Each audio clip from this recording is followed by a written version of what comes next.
Bobbins, Pirns, and Quills. Oh my.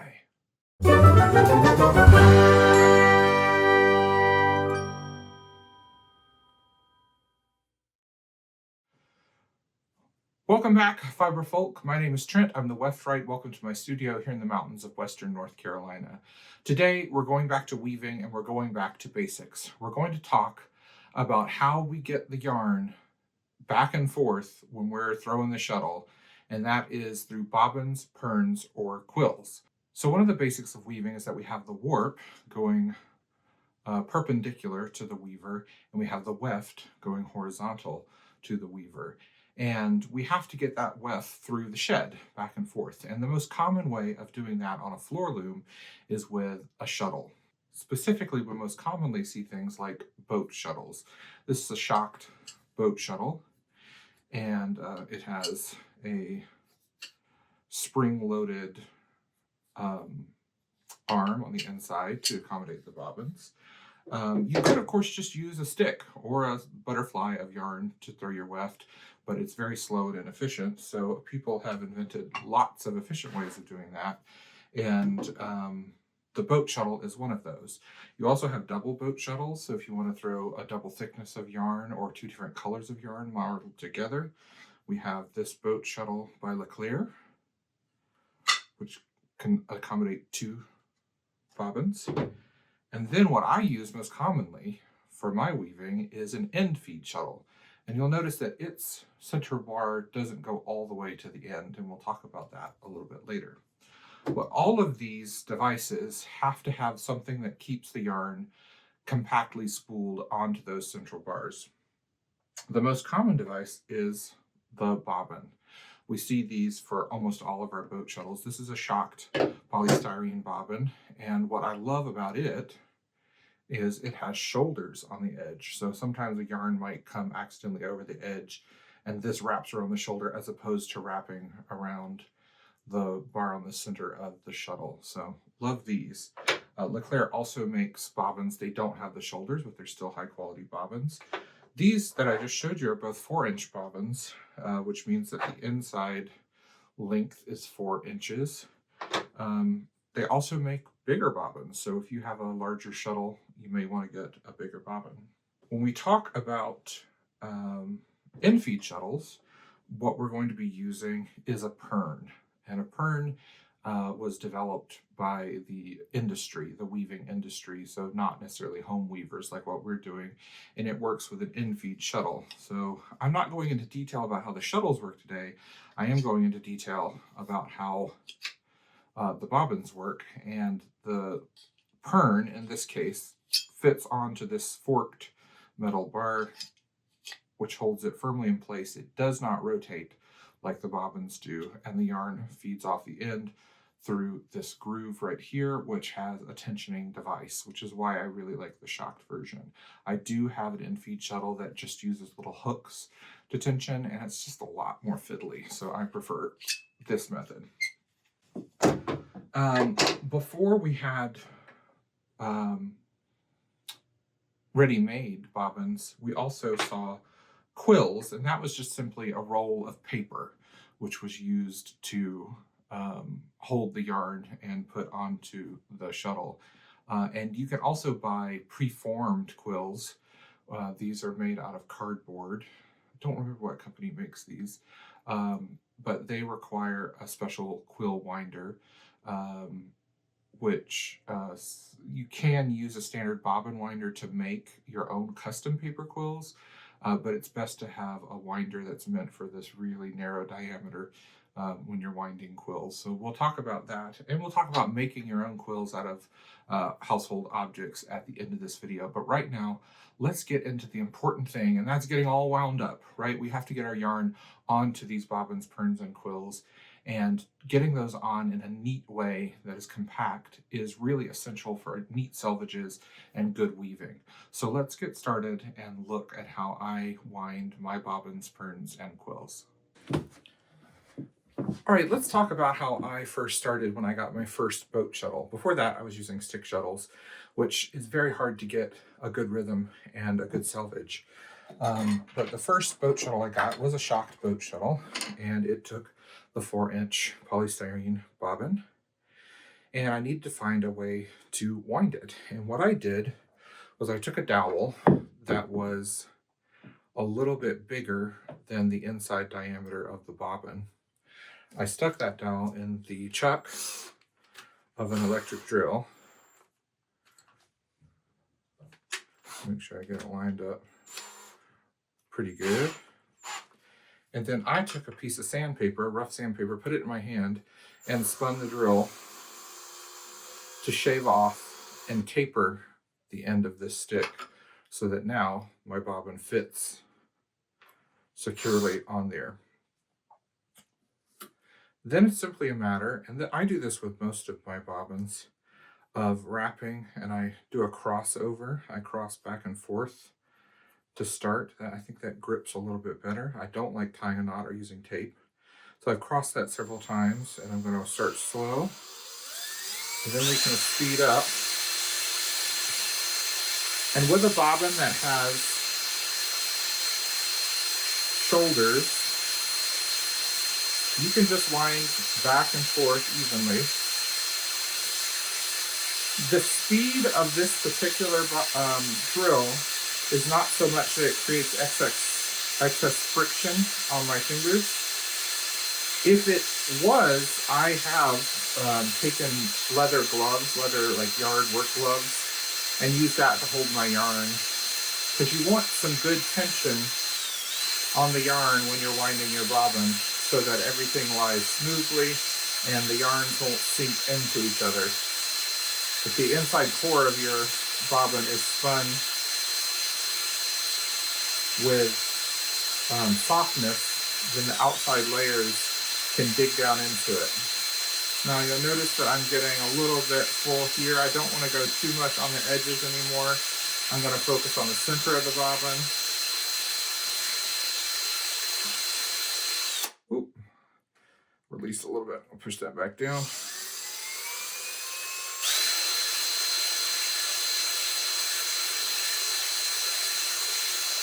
All right.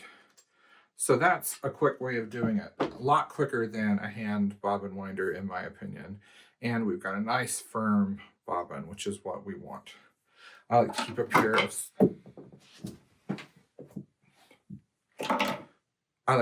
of snips handy by my bobbin winding station, in case I'm working with a yarn that's a little too hard to break by hand.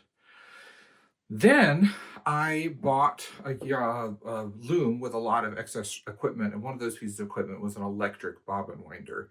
And I don't have that original one. I sold it so that I could buy an AVL electric bobbin winder, which I'll be honest with you, I kind of regret. I don't find it that much better than the Leclerc bobbin winder I had. And there are a couple issues, especially the expense and the fact that I had to work on this AVL bobbin winder to get it working perfectly, that I wouldn't recommend it if you're going to spend the money, because they are expensive. I recommend the Leclerc bobbin winder, I'll be honest with you. But let's see how that works. So this is a bobbin and Pirn winder from AVL that includes a tensioning device, and I've also bought the measuring device for when I'm doing sectional warping. We're going to start just like we did with our other bobbin. We're going to start wrapping, and I'm going to show you this cross a little more in detail, but I'm wrapping on one side of the feeder yarn, and then I'm wrapping on the other side, and that gets it started a little bit better. But before you do that, if you have one of these, which the Leclerc one and the AVL one doesn't necessarily come with the tensioning device, so you could just wind it by hand like I showed you before. But if you have the tensioning device, you want to feed that, because you can get a lot tighter tension and bobbins off of that. I'm not using the counter, so I'm going to bypass that. But I've got it through the tensioning device. Then I'm going to loosen this right here so that I can move this inward. I'm going to put the bobbin between these two cone points. One of them spins, one of them is just on a bearing. I'm I'm going to push this spring against this wooden block so that when I want to, I can lift it back, take the bobbin out, then put it back in again. This saves a lot of time if you're winding a lot of bobbins the same size. So let me do that same motion again. I know it's a little hard to see where we wind around both sides, and then I'm going to press on my pedal to get it started. Didn't wrap it enough. Let me try that again. There we go.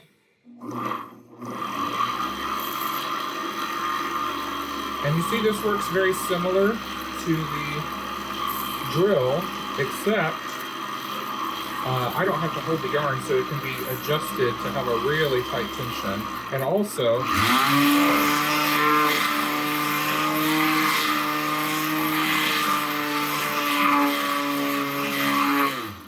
it goes a lot faster. And you get a nice, really firmly wound bobbin, which I love.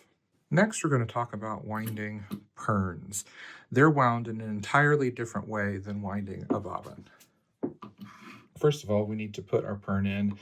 Notice that we're going to have to move these elements apart so that they will work for the Pirn, which is much longer than the bobbin.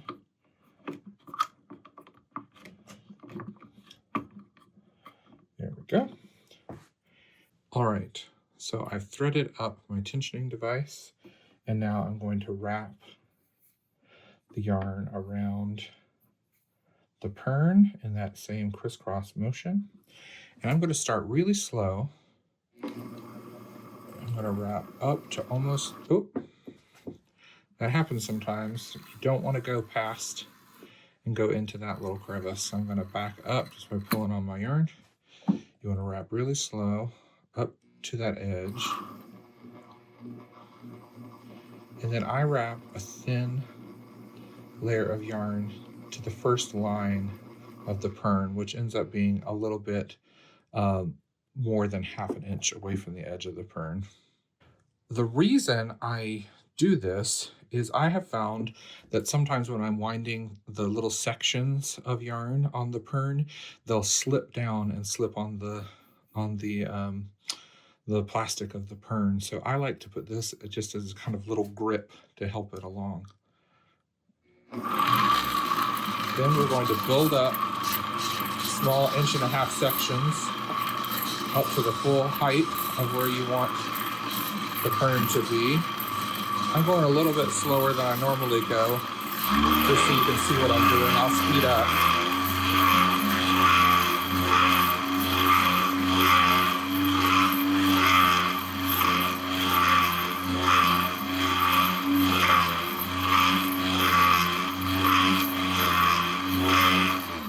Once again, we want to stop about ½ inch or more away from the edge of the Pirn. And that's a firmly wound cop, which would work perfectly in my in-feed shuttle.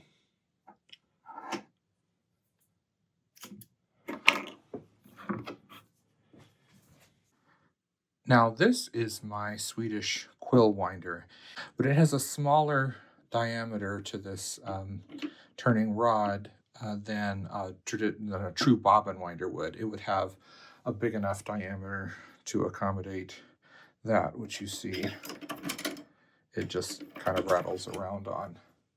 But what it is ideal for is making your own paper quills, which I'll show you a little bit later, and using these cardboard quills. So you stick the cardboard quill on.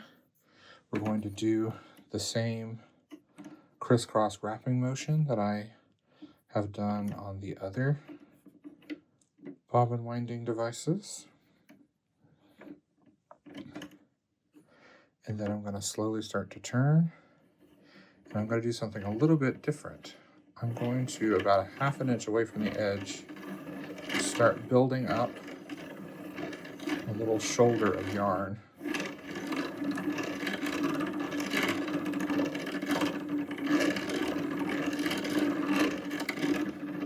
Go to this edge and do the same.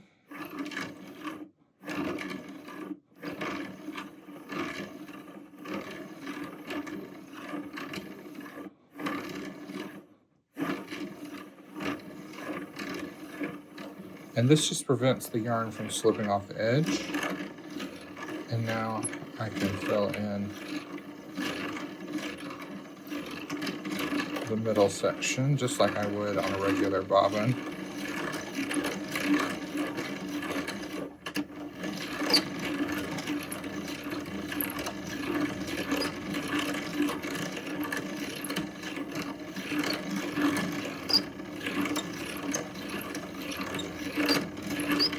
The reason I love winding electrically, either with the drill or with my electric bobbin winder, is it's so much faster than hand cranking.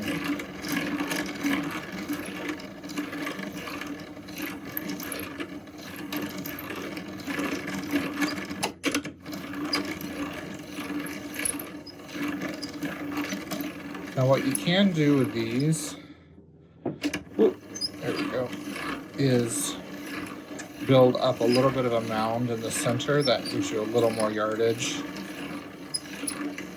but it doesn't risk the yarn slipping off the edges. And that is how you wind a cardboard quill. So the most basic type of shuttle that you're going to see is a stick shuttle, which this is a relatively short one.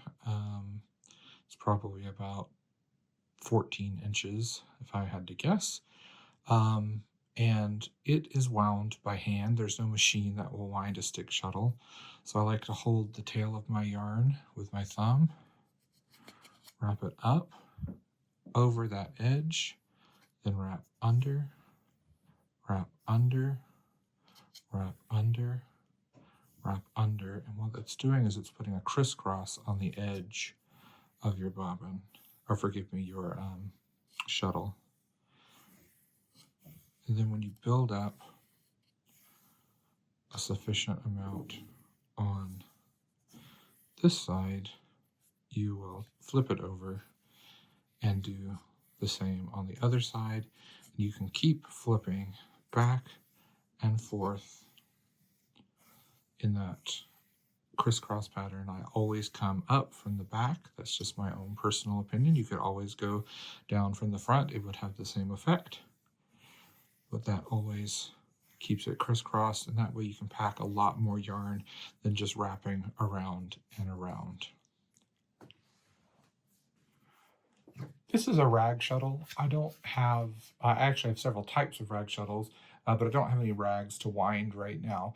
But essentially with a rag shuttle, you'll take your rag and you'll wrap it straight around the edge over and over and over again. Another type of shuttle that you can use for regular yarns or for rags is a ski shuttle. And it's called this because it has a slight upward bending shape that reminds people of skis. And the way you do this is very similar to a stick shuttle. I'm going to hold the yarn in the middle,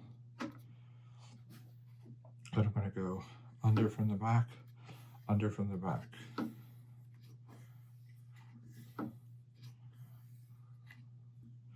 You could just go around and around, but I like the crisscross better personally.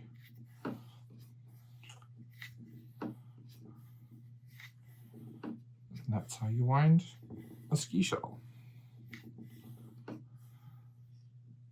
So let's talk about using our shuttles. So once again, we have a boat shuttle and an in-feed shuttle. I'll first start talking about the boat shuttle. So boat shuttles come with either an open bottom or a closed bottom. I prefer the open bottom because I will use it to help wind the yarn back on if I've let too much come off. It will also have a feed hole. Sometimes it's quite narrow in the center, and like this one, it's fairly wide, which I think works better. What I do is I make sure, unlike toilet paper, that the bobbin is unwinding from the bottom edge. So I will lift up the holding rod and I'll put the bobbin in about halfway and I'll let that spring release. This leaves this inside area a little more open for me so that I can feed it through the hole, and then I'll continue sliding it on. Make sure that's locked in place. We've got a perfectly set up shuttle ready for weaving. The Pirn is a little more complicated with the infeed shuttle. You have to lift that up and it'll hold in position, and then you very firmly put your Pirn onto it all the way down, and then I release it, and I have to feed it through these tensioning plates out this side, and then you'll see right here I go in between these two metal rods. Now these are adjustable, which means that there's a little hole right there and right there, which you use an Allen wrench to tighten the tension discs to get the perfect tension pulling off of your infeed shuttle. And then there's also one right here which adjusts the up and down angle of the Pirn. So sometimes if you wind a Pirn very full, it'll drag on the bottom of your shed a little bit, and you can use the Allen wrench to adjust that angle a little bit. It's one of the reasons I really love these shocked infeed shuttles. Now what happens when you have a Pirn or a quill that has a lot of yarn on it, but either the yarn wasn't working for you, maybe you wound the Pirn too thick and it doesn't fit, maybe you're just done with the project and you are not going to use that yarn again. This quill, or the Pirn, I wound about 3 years ago, and I've never used this slub yarn again. It was a little bit weak. So what I do is I take a scalpel, I buy these on Amazon, and I cut the yarn. Of course you could wind it off if you were being really thrifty and save it onto a spool, but I'm often needing to get my Pirn as fast as possible because I have very few Pirns, and if I want to wind a bunch for a project, I'm needing to get to them. So cutting them with the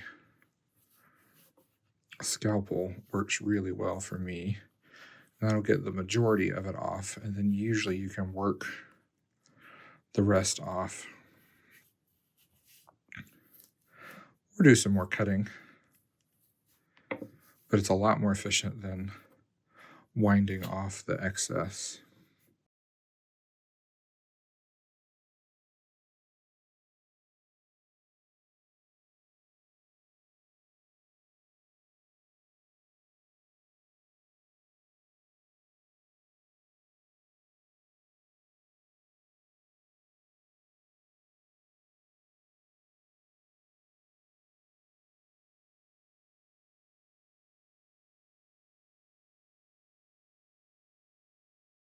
There you have it, getting back to basics on how you distribute your weft back and forth in your weaving. So whether that's bobbins, Pirns, quills, stick shuttles, ski shuttles, rag shuttles, all devices that are used to wind your yarn, and then either with a secondary device like a boat shuttle is used to toss the yarn back and forward. And it's very important that you get this right, so that your yarn feeds evenly, because the secret to good salvages, which I might make a video about soon, is a good rhythm and not fussing too much. The more you touch your salvages, the harder it is to get an even salvage, actually. Oh, I mentioned a special bonus about making your own paper quills. I've actually got some footage that I filmed back this summer using one of my antique spinning wheels that I created a paper quill on, so I'm going to show you that right now. So the first step in creating your own quill is to find some heavy paper. I like just a regular paper grocery bag. They're free and they're sturdy and easy to work with. You want to measure out a square that is the length of the bobbin or the quill you want to make. So check your shuttle to know what size you need to make that. And then you're going to fold that in quarters and round it off to make a circle. I just have always found that making a quill out of a circle of paper yields a much better result. because it's really hard to get the edges lined up perfectly when it's a square. So then essentially you take whatever you're winding your quill with, whether it's your Swedish quill winder like I showed earlier, or this spinning wheel. You wind it around it as tight as possible. And then I like to use regular white glue, washable school glue. You could use a glue stick as well, but this works very quickly. Just put it on there and hold it for a second, and it's a quill ready to use. Little hint, if you don't want to make your own, you can also use a straw. Well, that's it for today. I hope you found some useful advice here, stuff that wasn't necessarily told to me when I first started weaving that I just had to figure out. And I want you to ask any questions in the comments below. I love this as a part of a community, so please let's talk back and forth. Remember to subscribe to my channel. It really means a lot to me. It shows me that I'm doing work that people care about, and also it helps spread in the algorithm more weaving and spinning and knitting information to everyone else on YouTube, because I want everyone to be as addicted to fiber arts as I am. So until next week, I'll talk to you later. Have a great day.